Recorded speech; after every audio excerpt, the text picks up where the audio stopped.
Je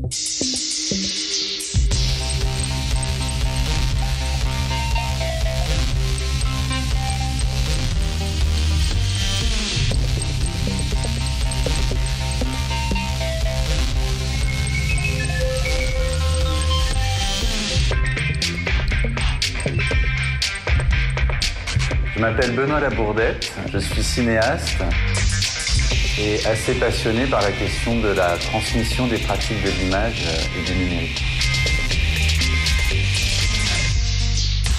Je crée aussi des événements culturels. Par exemple, j'ai fondé en 2005, il y a longtemps déjà, au moment de l'apparition dans les caméras, dans les téléphones portables, le festival Pocket Film, festival de films tournés avec téléphone portable.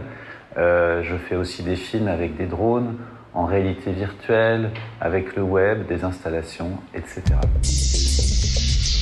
La première fois que je me suis senti en contact avec les technologies numériques, c'est quand j'ai utilisé une calculatrice dans le courant des années 70.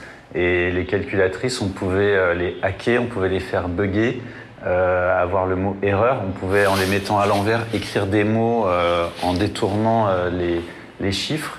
Donc ça, c'est mon premier souvenir. Ma pratique artistique est complètement liée avec les ordinateurs parce que comme je suis cinéaste, même si j'ai commencé par faire des films en Super 8, en 16 mm, quand la vidéo est arrivée, donc la technologie un petit peu plus lourde, j'étais assez réticent parce qu'il y avait quelque chose de moins vrai dans le rapport au monde, de médiatisé par l'électronique. Par contre, quand la vidéo numérique ou le cinéma numérique sont arrivés, quand ces outils sont devenus numériques et qu'on a pu manipuler les images avec l'ordinateur, tout à coup, on a pu retrouver un contact presque direct avec la matière qu'on avait en cinéma, qu'on avait perdu en vidéo, les machines étant trop présentes, et qu'on retrouve avec le numérique. Donc oui, pour moi, le numérique, c'est vraiment un outil et des ordinateurs qui permettent de travailler la matière comme un peintre travaille sa matière. Je pense qu'il y a deux idées derrière cette idée. Il y a le temps de connexion humain-machine, c'est-à-dire le temps pendant lequel je suis en relation avec la machine, et puis il y a le temps de connexion via la machine au réseau Internet. C'est pas la même chose. Moi, je suis très connecté aux machines. Je suis un peu comme tout le monde, un homme-machine. De toute façon, on est des êtres bioniques maintenant, qu'on le veuille ou non. Sans notre téléphone portable, on a du mal à exister. Mais par contre, j'essaie d'être le moins possible connecté en permanence au réseau. Je trouve que là-dedans, dans toute cette question de la surveillance, de la communication à tout instant avec les autres, je trouve que personnellement, en tout cas, j'y perds une autonomie et une liberté. Donc je me connecte au réseau dans des moments choisis. Dans la mesure où aujourd'hui, toutes les images passent via des outils numériques, je crois que, bien sûr, l'éducation aux images passe par l'éducation aux outils numériques, mais pour moi, dans une perspective de création, de fabrication, d'expression de soi à travers les images. On est dans un monde d'images, de même qu'on est dans un monde de mots, de langage. Si la démocratie est possible, c'est parce que les gens savent lire et écrire, parce que les lois sont faites par les mots. Mais le monde, c'est aussi un monde d'images. Aujourd'hui, on communique, on dialogue avec les images. Donc il me semble que éduquer, c'est un beau terme, mais c'est un terme qui est un petit peu dévoyé parce qu'il est souvent vu comme très scolaire.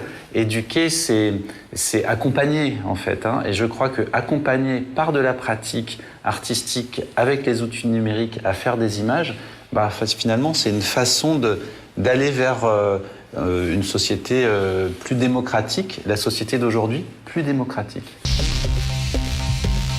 Qu'est-ce qu'on pourra faire dans l'avenir en termes de création avec les outils numériques ?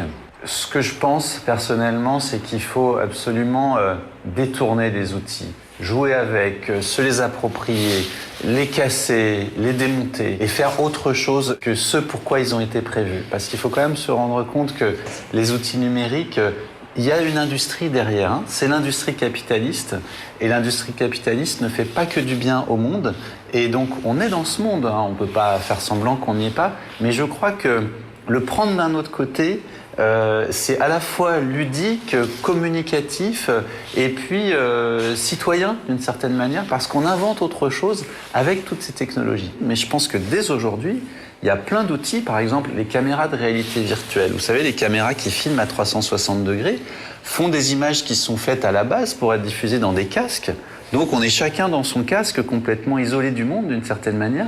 Mais moi je crois que ces caméras-là, et c'est ce que je commence à faire, on peut les détourner pour faire des images bizarroïdes qu'on va projeter sur des murs, pour faire des projections sur le plafond des salles de cinéma, c'est-à-dire faire ce qui n'a pas été prévu avec l'outil. Je crois que ça c'est toujours passionnant.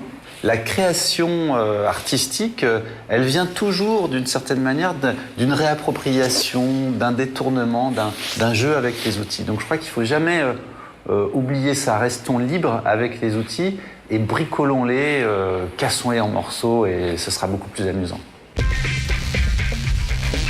Le lavoir numérique, pour moi, c'est un projet parfait.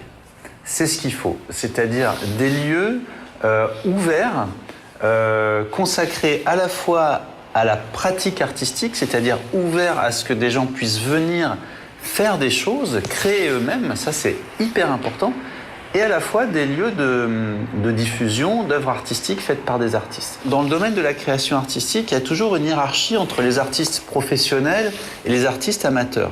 Moi, je suis tout à fait contre cette hiérarchie. Je trouve que c'est ridicule parce que finalement, chacun a le droit de créer, a le droit de s'exprimer et de présenter ça aux autres. Et je crois que cette transversalité, cette transdisciplinarité finalement, entre un métier et puis une pratique artistique, elle est riche, justement. Si je ne suis pas artiste professionnel, peut-être que je vais pouvoir enrichir ma pratique artistique de bien d'autres choses et de bien d'autres richesses. Donc, je crois qu'un lieu comme le Lavoir, c'est un lieu de travail artistique, de partage de ce travail. Et ce type de lieu, c'est extrêmement précieux. Pour moi, la transmission, c'est la clé, finalement. Et donc, si j'ai accepté de répondre à ces questions, c'est parce que c'est pour participer à mon petit niveau à cette transmission et j'invite tout le monde à le faire.